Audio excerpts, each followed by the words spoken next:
What up, y'all? St. Pete. Well, I take a little break from the ranting of the current situation. I wanted to share with everybody a book that I'm reading, Initiation by Elisabeth Haich. Now, I've been taking pictures out of this book and sharing it with my close circle, but I felt this chapter was very important. So I'm just going to read it and I'll share it with people on the internet when is really for my inner circle, but I'll share it with everyone. But this book, Initiation by Elisabeth Haich, it's pretty amazing. So she she is able to recall past memories that she had in a previous life. So and throughout the book there was times when she was a child and one of her father's friends came over that was from the east, and he seen her doing these stretches and these things, and the guy was like, well, where did she learn that at, you know and the father was like, oh, she always does it. He was like, she's doing advanced forms of yoga. um and they had no idea how she could have possibly learned that kind of stuff. That's just a small example of the countless amounts of examples in this book. So I'm going to read the back of it first, so it gives you an idea. Initiation. Written at the request of her advanced students, Initiation is an illuminating autobiography that connects the 20th century European life of internationally beloved teacher Elisabeth Haich and her lucid memories of initiation into the hidden mystical teachings of the priesthood in ancient Egypt.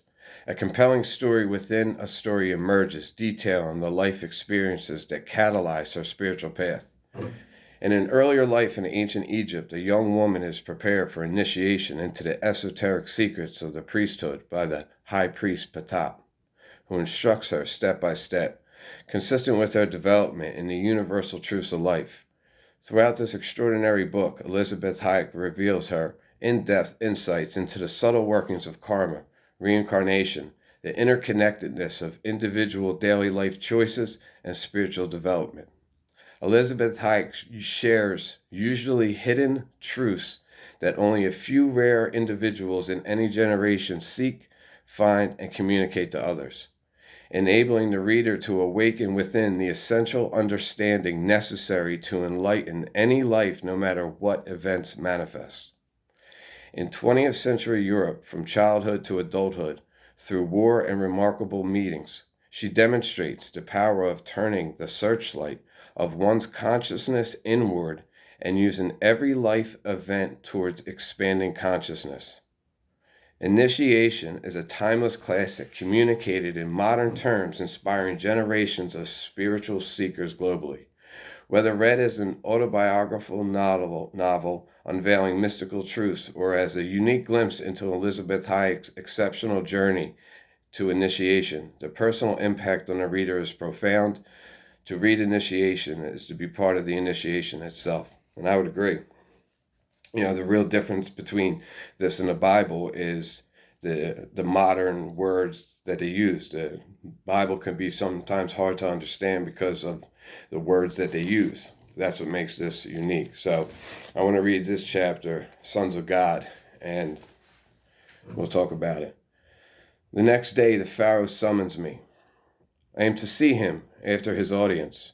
At the appointed hour, the controller of the royal household comes and escorts me to father. Come, my child, he says. I want to tell you what Ptah and I have agreed upon about your initiation. Did he come to see you? No, says father, and looks at me quizzingly.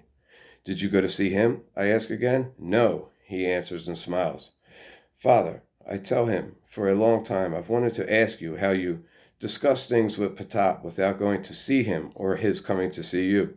I've often noticed that you've told me something about Ptah as if the two of you had been together in a long consultation, and yet you had not left the palace, and he had not come to see you. How is it possible, Father? Ever since my childhood, Father has been accustomed to my question, and he now answers me as patiently as ever. You have a mirror, and you have seen your head in this mirror, haven't you? Yes, Father, I see my head every day when Menu does my hair. What have you noticed? Asked Father. That I have a much longer head than the sons of men in general. But you too, and Patap, and most of the people in our race, the sons of God, as people call us, have the same longer head form.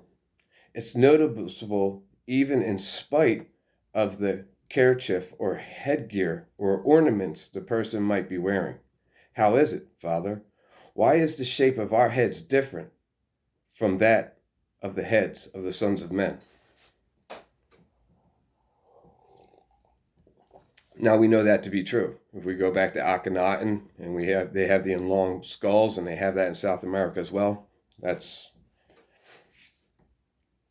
Look, my child, for you to understand many of the things here on earth, you must first know something about the earth's development. Just like all the celestial bodies in the universe, and like all the forms of life on these celestial bodies, our earth is subject to the laws of constant change. The divinely creative forces radiate from the eternal, infinite, original source, and in constantly expanding waves, they penetrate the plane of matter. That is to say, matter is formed from these forces. This process reaches its highest point in ultramatter, then automatically reverses itself. The process of spiritualization begins again, and the matter is transformed into force. But this process takes aeons of time. The changes are going on regularly, but so subtly and slowly that they cannot be noticed or observed in the course of a human life. On the other hand, some changes require thousands of years of slow and unnoticed preparation, occur suddenly and visibly when the proper time has come. Right now, we are living in such a period of transition in which changes are noticeable. One of these phenomena is evident in the fact that various races of people with roundish skulls are led and governed by rulers who are spiritually greater, superior to them, and who are even different from them physically. They have a more graceful figure and an elongated cranium. Once there lived on earth a race of people very different from the races living today.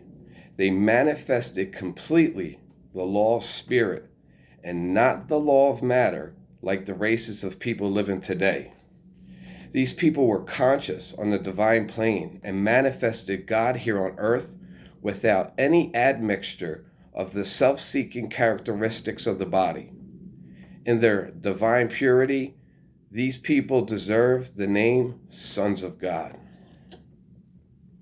Their entire life was based on spirituality, love, and selflessness. And they had no physical appetites, urges, and passions to cast shadows on the spirit.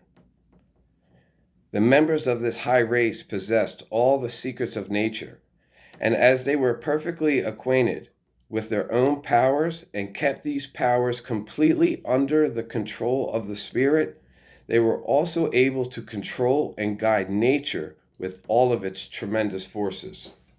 Their knowledge was boundless. They did with all of its tremendous forces. Their knowledge was boundless. They did not need to earn their bread with physical toil. Instead of earning their livelihoods with the sweat of their brow, they put the forces of nature to work. They knew all the laws of nature, the mysteries of matter, the powers of the mind, and the secrets of their own being.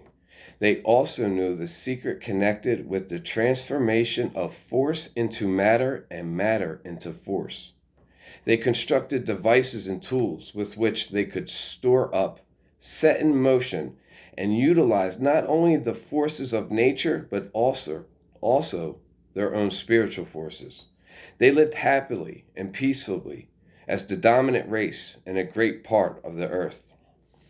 At the same time, however, other creatures similar to the sons of God were also living on earth, but with much more material bodies and on a much lower plane of development. Obtuse in spirit, their consciousness was completely identified with the body. They lived in primeval jungles, struggling with nature, each other, and animals. These creatures were the ancestors of present-day man. The race of the sons of men you see in our country represent a cross between these two races. And we see that when we look into Sumeria and the tablets, and we see that DNA, and we see the whole idea of combining the genetics. As I said a moment ago, the law of constant motion and change is at work throughout the universe. The Earth is now going through a period in which the process of materialization is advancing. This means that the divinely creative process of materialization is advancing. This means that the divinely creative power is moving farther and farther on into matter. And the power on earth is gradually falling more and more into the hands of ever more material races of people who were once under the guidance of higher, more spiritual races. Little by little, the higher race is dying out. They are withdrawing from the plane of matter to the spiritual plane, and they will leave humanity alone for a period of time. As time is reckoned on earth, many, many thousands of years, so that humanity may, without visible guidance, climb upward with its own power. And we see that from the history that we can actually take a look at. Egypt and them high civilizations have only declined. So it's only been a decline. So these pyramids and these temples in South America, these things were so advanced that they still can't move the stones in Baalbek, Lebanon. There's just some things that we can't do today that they were doing, thousands of years ago. And so it has come about that this animal-like material race of cavemen is experimenting in accordance with divine laws, growing mightier and more powerful until the time comes for it to begin ruling the earth. Before leaving the earth, however, the higher race had to implant its special powers in the lower race. Through the operation of the laws of heredity, this will enable the lower race, after a long, long process of development, to arise out of matter again. This is why many sons of the divine race had made the great sacrifice of begetting children with the daughters of primitive man. Through this first crossing of the races, there have developed new individual types and gradually new races of people. Book of Enoch talks about that, about how the fallen angels took upon the daughters of men, and we have that Gilgamesh, the first written story that was found in Nineveh. So, and it's also interesting in the South American culture. They say that the Olmecs, they said that they were brought to South America. They were brought there by these divine beings, and they taught them agriculture, and they taught them all types of civilization, and gave them the codes to building all these perfectly geometric structures that we see down there. And they said, look, we're getting out of here, but if you want to holler at us again, here's ayahuasca. So the ayahuasca, according to their story, was used to communicate with these gods or demigods. The divine power of the sons of God and the mighty physical powers of the daughters of men have produced different types of descendants. On the one hand, physical, and on the other, spiritual giants. There have also been physical titans who, from their mother's ancestry, have inherited primitive, undeveloped brains. Gilgamesh. In these persons, the spiritual power of their fathers, working on the material plane, created tremendously strong bodies. With their gigantic physical strength, these individuals have overcome weaker persons, and because of the animal appetites of their nature, they have become tyrants, greatly to be feared. But there have also been spiritual titans who have manifested their inherited creative power through the higher centers of the brain, rather than on the lower physical plane.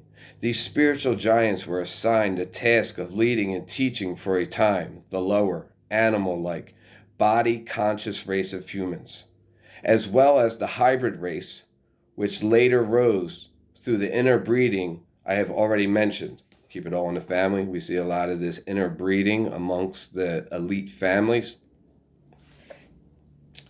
These spiritual giants have the task of teaching the people of these two races wisdom, science and arts as the basis of a higher civilization, and of giving them a good example of divinely universal love, unselfishness, and spiritual greatness. This is why there are some countries today where despotism and tyranny are dominant while others are ruled with love and wisdom. This will gradually disappear and humanity will know the great initiates and their secret sciences only through historical records, tradition, and legend. However, even in the darkest period of human development, by virtue of the laws of heredity, there will be the possibility that a Son of God may be born in a human body in order to show humanity the way out of darkness and misery. Father, I ask, is our country the country of the sons of God? No, my child. This continent, which was once the home of the sons of God, had been completely destroyed. Atlantis? Gradually, there were fewer and fewer descendants of the divine race. They left their mortal frames behind them and did not reincarnate themselves. Finally, there were only a few left in various parts of the earth to transmit dominion to the human beings who were constantly growing in power. Because of the interbreeding of the two races, however, there alone some individuals with a knowledge of magic acquired from their fathers and the animal-like physical-oriented selfishness of their mothers. These were able to infiltrate into the temple, and by virtue of their spiritual powers, they received initiation.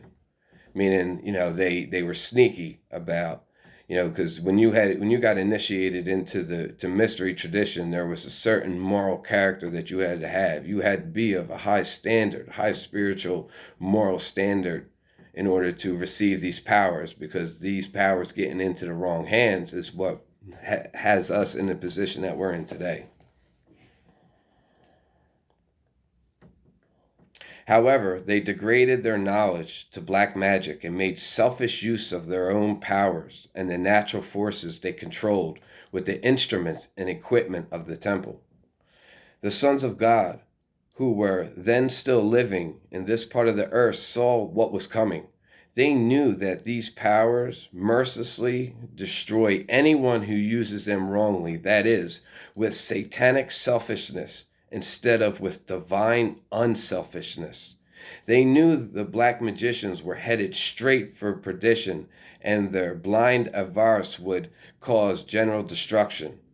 So, the last sons of God built huge ships, closed on all sides, and even insulated against the forces which penetrate and dissolve matter. Then they secretly took aboard a few of their instruments, their families, and their domestic animals, and closing all openings, they sailed away from the part of the earth that was to be destroyed. Some sailed north, some east, some south, while some, sailing westward, arrived here, where we are now, in Egypt. And that is a recurring story throughout all of the ancient texts. The biblical flood. The black magicians soon lost control over their instruments.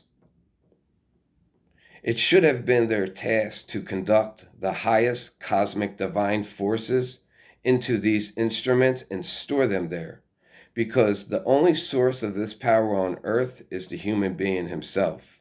But the more selfish these people became, the more a change took place in the current, with which they charged these instruments for later use.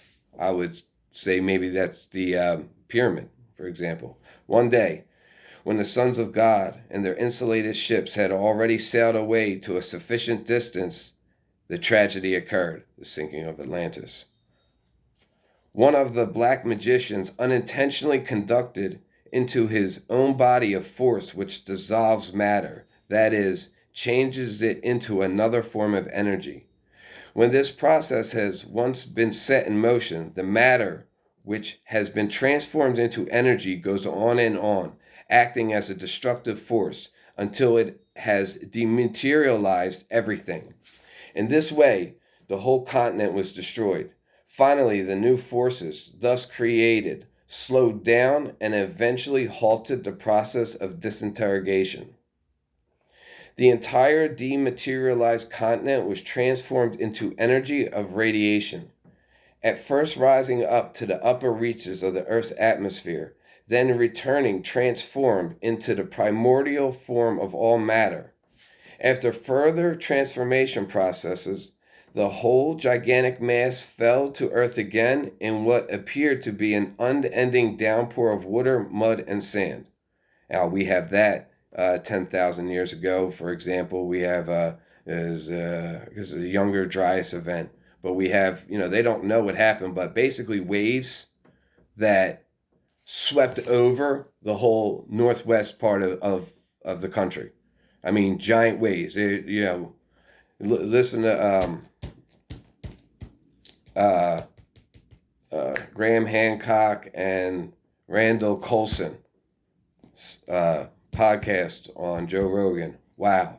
There was waves that were so big that they created what we think today now are mountains. A wave that wiped over 5 states. Yeah. The argument is, was it meteors or whatever? So, The waters of the oceans rolled over the gigantic cleavage in the body of the earth. The land masses of the other hemisphere, split asunder by the cataclysmic shakeup, moved farther and farther apart in order to restore equilibrium throughout the earth until they finally occupied their present positions. Part of the destroyed continent now lies in our country as a mighty desert of sand, and there is a danger that winds may carry abroad these mountains of sand and cover up fertile inhabited areas. The sons of God and their ships had special instruments and equipment to stabilize their vessels and keep them horizontal at all times. Thus they survived the catastrophe and finally landed. In every part of the earth where they set foot, they began a new civilization. With their knowledge, wisdom, and love, they won the hearts of the natives. They became rulers. They were worshipped, revered as gods or demigods. Their first acts were to construct suitable buildings for their secret instruments in order to insulate them completely from the world outside and provide adequate protection against the powerful, penetrating energy stored up in their instruments. These buildings, which we call pyramids, can now be seen in all the various parts of the earth where the sons of God fled with the instruments they salvaged. Profoundly impressed, I listened to the story of these tremendous events. It cleared up many things I had not understood before, but not everything. How did the sons of God bring these mighty blocks of stone and set them in place, one upon the other? I asked. Do you remember, my child? The Pharaoh replied, that I told you the sons of God did not need to work with physical force because they caused the forces of nature to work for them. We still possess some of these instruments with which we can control the gravitational force of the earth at will, neutralizing it or amplifying it, depending on the result we wish to achieve. Woo! In this way, we can make an object weightless or, inversely, even heavier than it normally is. When a huge block of stone has been made weightless in this way, even a child could push it along with its little finger or raise it to any desired heights.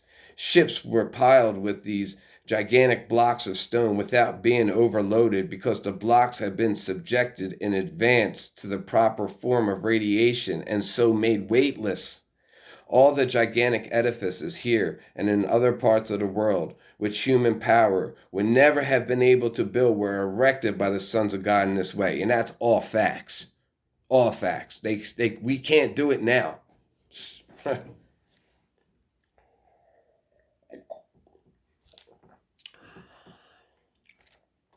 Wherever the sons of God disembarked from their ships, they created a high civilization. We see it all over. Wherever they are still ruling, they are leading the people in unselfish love and making a sacrifice for their benefit. I might have to beg to differ on that one. The sacrifice of remaining here on earth for a time in order to teach them and propagate spiritual powers. There was once a time when the ruler, the Pharaoh, was simultaneously the high priest. In one and the same person, he was the earthly and spiritual leader of the people. Later, however, as the country grew greater through culture and wealth, the sons of God divided up the task, and ever since then one of them has fulfilled the duties of worldly government, while the eldest, the leader of the race, has been the spiritual leader of the people. The Pharaoh rules the country. The high priest fulfills his duties in the temple, which I always said, there's never been a deviation of church and state. This goes back to ancient Egypt, and this is just, giving credence to what it is that we've been talking about. He is the guardian of knowledge in every field, since all knowledge comes from a single source. It is he who gives the initiation into the sciences, into the arts, and also the great initiation in the temple into the artless art of the spirit. Now you know why the people we are ruling and teaching have differently shaped heads from those of the descendants of the sons of God who are now the reigning family. Those of us who have this elongated skull make relatively little use of our intellects because we are able to experience truth directly with our inner sight. Our forehead is not heavily arched because in our heads the brain centers having to do with the power of thinking are only developed to the point necessary for us to perceive and consciously experience external impressions. On the contrary, in the rear part of our cranium, we possess fully developed brain centers, the physical instruments of spiritual revelation. These brain centers enable us to be conscious on the divine plane and give us those superior qualities and characteristics which distinguish us from the sons of men. Human beings in their consciousness live in time and space. Although we too inhabit these earthly bodies, enjoy the perfect spiritual freedom in freedom from time and space. Through the power of the divine consciousness and with the help of these brain centers, we are able to move freely in time and space. Man, when we see all of the disappearing orbs, this means that we are able to shift our consciousness into the past or into the future at will. Quantum physics is now, human beings are just getting to that point with quantum physics. There is no past, there is no future, there is only now. In other words, we are able to experience the past and the future at present. Quantum. And with the same ease, we can free ourselves from the hindrance of space and move our consciousness to any place we wish. In this condition, there is no here and no there, but only omnipresence. For past and future, here and there, are only different aspects, different projections of the one and only reality, the eternal, omnipresent being God. Amen. The blood of both races is flowing in your veins. You inherited characteristics of our race, but also of the hybrid race from your mother's side. In you, the higher organs are beginning to function, unfortunately much too early for you to have had time for earthly experiences or for you to have conquered your partly earthly nature. You are unsatisfied because you feel imprisoned in time and space, caught between here and there. The spirit within you is beginning to awaken and long for its divine freedom. You have asked 3 times to be initiated, and you will be. Then you will learn to make conscious use of all the higher organs which are not yet fully active within yourself. You will also acquire the ability to establish contact at any time with similar beings in order to be able to exchange thoughts with them. Yo, my homies watching this, you already know. I am thus able to establish spiritual contact at any time with my brother Patap, or with any of the other descendants of the race of the sons of God still living on earth.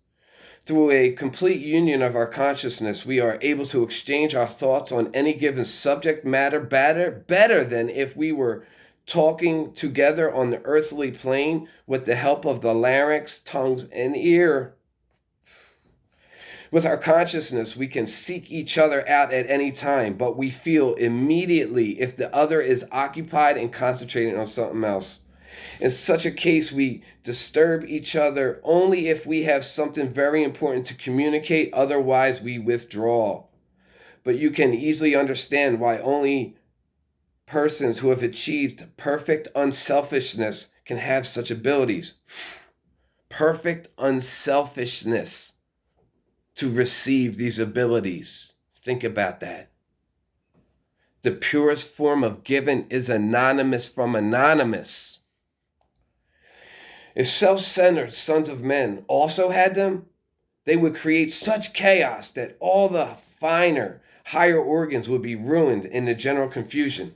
And this is why we don't know nothing. That's why when people say that there's people living for 400 and 500 years in the Himalayan mountains and out there, that kind of stuff is going on. There's people harnessing their chi and using their chakras to light pieces of paper on fire. Johnny Chan, look it up on YouTube, Johnny Chan. This stuff goes on, but they cannot give us this information. We cannot, you cannot just give this information out. The self-actualization, like they'll argue today that, you cannot reach self-actualization. Nobody has reached self-actualization. Yeah, because when you reach self-actualization, you're not going to write a book about it. You're not going to be like, look at me, look what I did. That's these people that achieve these levels of consciousness. Don't go on YouTube videos like I'm doing now, jumping around talking about they just did this. No. That's not how this works. There's stuff going on this planet that we're just not privy to because of our immaturity as a collective, as the aggregate. But believe it, it's going on. For the most part, we met through uniting our consciousness in this way in the evening after our daily duties are done. And in this union, we see each other's thoughts. Thus, in a matter of moments, we are able to agree on things which would take long discussions in the three-dimensional world. Whew! Ain't that the truth? Look how many words that I got to use to communicate this idea. I got to talk so much. After we have thought over our worldly tasks, we shift over with our consciousness into the dimensionless state of all consciousness, in order to draw new vital energy from the eternal, divine, original source. In this condition, we are one with all living creatures, with the entire universe, identical with it in the divine primordial union, one with life itself, with the eternal being, hence with the essence of every manifestation, with you too, and with all other people, the collective conscious, the principle of freedom. This is what we're not understanding. Freedom is not isolated to America. You cannot say that you're free when our brethren in China and in wherever, India, if there's people enslaved in that country, people that are physically enslaved in these countries, that is affecting the collective conscious. We cannot be free until everyone is free. And justice for one is no justice for us all. We can't, the principle of freedom is not isolated to one landmass. We have to realize that. We've never experienced true freedom. We never have, not in the collective conscious sense.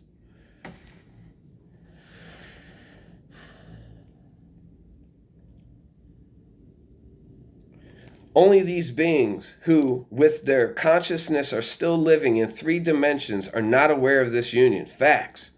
On the other hand, every creature awakens from sleep with renewed vital energy, whether or not it knows that this energy comes from the divine original source. So this is natural law. It doesn't matter if you know it is there. It's in effect. It's like gravity. It don't matter if you know what gravity is. Go and walk off a cliff. You're going to fall. That's natural law. Okay, where were we here? And so you are going to be initiated. This means you are starting on a long, long journey. Could be 30 years, maybe 20 years, maybe 10 years of silence, 20 years of just getting ready in the Pythagorean schools of thought, the Eleusinian mysteries. Let's go. This means you are starting on a long, long journey. You will have to travel this path on earth even after Patap and I have left the 3-dimensional world and only remain in spirit in the sphere of the earth. I have different tasks from Patap. Your spiritual and intellectual guidance is in his hands. In the eternal union, however, we will always be together. It would have been better if you had had more patience, but you are as you are. And the way you are, willing, also determine your fate and your future. We cannot interfere. The power which comes from union with will, the power which comes from union will always accompany you and help you through the most difficult times. Since you have the duty of representing the wife of the Pharaoh beside me, you will not be able to dwell in the temple as other neophytes do during the period of preparation for initiation. You will go there every morning for instruction. During the day, you will do exercises there with the other neophytes, and when evening comes, you will return to the palace. At palace ceremonies, you will come in time to fulfill your duties at my side, so you can report to Patap tomorrow morning. But I still have a question, and so remain standing. Father looks at me quizzingly. Father, I ask, you have told me that the Son of God, in order to propagate their spiritual powers, took wives from among the daughters of men. Didn't the daughters of the sons of God also take husbands from among the sons of men? Ooh! Why have only the sons of God begotten children from the daughters of men, and not the daughters of the God, too, with the sons of men? Father looks deep into my eyes and says, engrave this answer of mine upon the tablets of your memory. If you understand this truth really well, we may perhaps be able to set the rudder of your fate on a different course. If you pour out a drop from a glass of red wine into a glass of white wine, the red wine in the glass remains pure red wine as it was before. The white wine is no longer pure white wine, but a mixture of both. And if you then pour out some of the white wine, what you pour out is actually a mixture of red and white wine. Do you understand, my child? Yes, Father, I understand. You mean that the blood of a purebred Son of God still remains pure if he begets children with a daughter of the sons of men. But the blood of a purebred daughter of God will become mixed blood if she were to marry one of the sons of men. From then on, she would be mixed, and so would her children. Remember this truth every moment of your life, says Father. Then he arises, I bow before him, and he blesses me, preserving the unity of my soul in his heart. I leave the room. Wow. Man. Yeah. Thou kind of, if you've studied for a lot of years and you realize that there's this priest class that's behind the scenes that knows certain things, this really rains home for you. And I mean, like I said, this book right here, it's I read it yourself, and you'll feel it. You'll feel the truth coming off it. It's hard to explain. It's hard for me to put into this 3-dimensional explanation, but it resonates with me. And I thought I wanted to share that with everybody today. This is the gospel of truth. St. Pete, I'm out. Peace.